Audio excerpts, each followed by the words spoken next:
Hey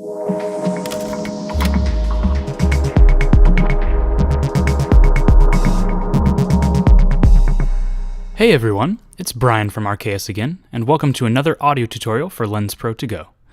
Just as good editing can be described as the art of being unseen, mixing audio for post can be described as the art of being unnoticed, in that everything you hear must directly support what's happening on screen. I apply this philosophy in a very intuitive and organic way when balancing levels for a project. There are no hard and fast rules, but I do use a few general guidelines. All vocal source audio should be balanced and clear at all times.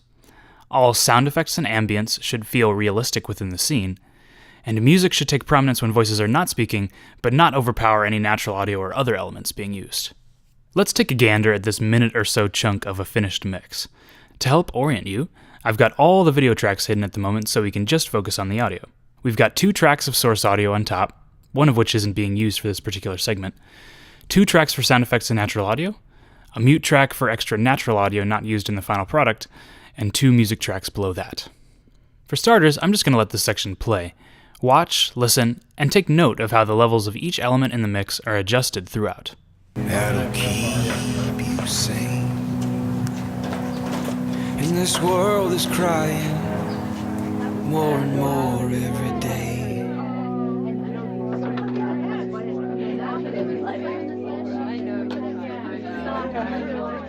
Mary was our 3rd child, which means that the house was never quiet after she was born.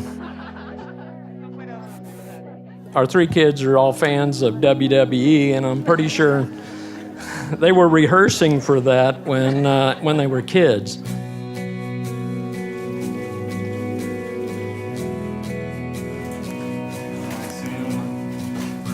David? Nice. I made these. Just let you know. Did you really? I like the choice, like brushed. Family's very important to me, and I've got to know Tyler. Now let's get into more detail.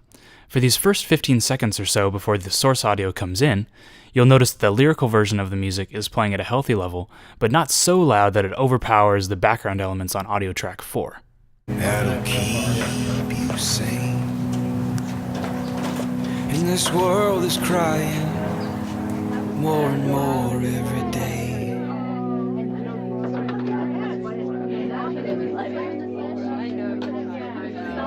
You'll also notice that I'm using a pretty lengthy crossfade when transitioning from the outside natural audio to the women in the dressing room ambience. This is to help support the establishing shot of the future Mrs. Biedenkap sign, and to give the oral impression that we are entering into the bride prep area. Let's hear that in isolation by soloing audio track 4. Over there, that's far. Yeah.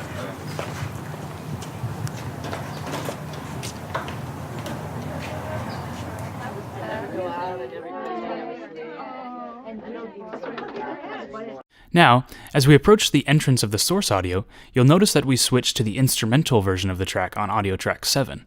When possible, it's best to use instrumentals during moments when other voices are speaking, so as not to confuse the viewer with too many voices going at once, as this can be distracting even when the music is at a low level.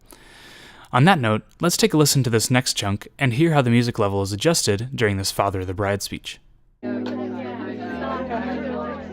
Mary was our 3rd child, which means that the house was never quiet after she was born.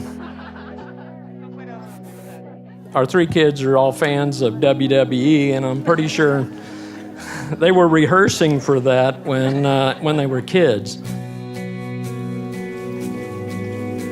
You'll see that the music level comes down while the father of the bride is speaking, comes back up in this little space here, and then comes back down until he finishes speaking. This approach is pretty universal, but there are a few tips to ensure this happens smoothly every time. First of all, you'll notice that the keyframing at either end has 3 breakpoints instead of 2, giving it a slightly more parabolic shape. This results in a much smoother sound and gain adjustment than a linear one, making the overall transition from music to source audio less noticeable. Now, I know that Premiere also allows the option to add Bezier curves to automation, but I'm just used to this approach and find it gets the job done just as well. Secondly, you'll notice that in the space between source audio clips, the music comes up to a level somewhat less than full volume. This keeps the viewer's attention focused on the speaker, while keeping the negative space sounding full sonically. There's also a hairspray sound effect added here, and the women in the dressing room ambience comes back to help build the space. Let's check out this chunk again with fresh ears.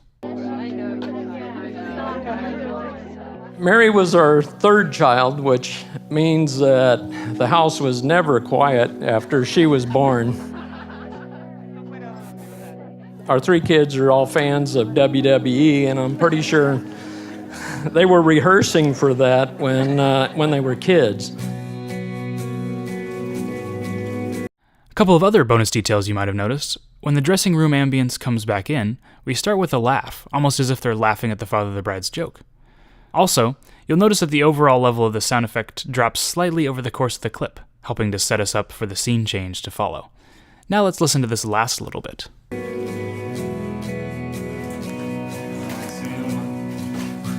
David, Nice. I made these. Just to let you know. Did you really? I like the choice, like brushed. Family's very important to me, and I've got to know Tyler hanging out, family events, get-togethers. You'll notice that in addition to having the instrumental track continue rather than switching back to the lyrical, since this natural audio involves speaking, I've raised the level of the natural audio so that the fountain and dialogue are heard clearly, but not so much that it's at the same level of the source audio. This helps the viewer stay focused on the action in addition to the dialogue that's happening. And of course the music level drops back down when the father of the bride starts speaking again. Let's hear it again.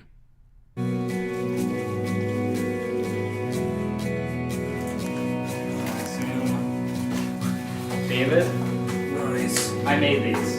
Just to let you know. Did you really? I like the choice, like brushed. Family's very important to me, and I've got to know Tyler hanging out, family events, get-togethers. Now, one more note on music levels. Depending on the style of track, your volume adjustments may need to be more substantial to ensure that the source audio is still heard clearly. The adjustments that I've made with this track are more subtle, around -4 dB or so, since it's a more laid-back track.